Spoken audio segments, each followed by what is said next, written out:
தமிழ், தெலுங்கு, ஹிந்தின்னு 1க்கு 3 மொழிகளில் ஸ்ருதிஹாசன் நடித்தாலுமே கூட கடைசியாக இவங்களுக்கு ரிலீஸ் ஆன படங்கள் எதுவுமே இவங்க நினச்ச மாதிரி வெற்றி படங்களாக அமையல. இது காரணமாகவே இவங்களை அடுத்து யாரும் அவங்களோட படங்களில் ஒப்பந்தம் செய்ய முன்வரல.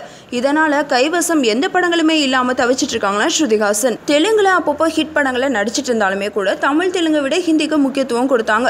ஸ்ருதிஹாசன் அங்கேயும் சரியான படங்களை தேர்வு செய்யாமல் இருந்ததுனால நினைச்சபடி இவங்களால முன்னணி இடத்தை பிடிக்க முடியல.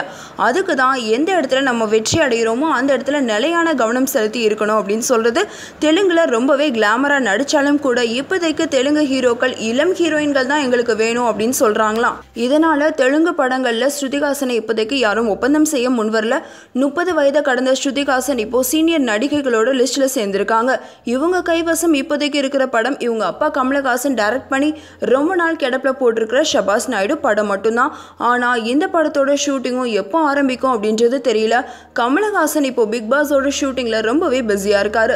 இந்த நியூஸ் உங்களுக்கு பிடிச்சிருந்தா லைக் பண்ணுங்க, ஷேர் பண்ணுங்க, கமெண்ட் பண்ணுங்க.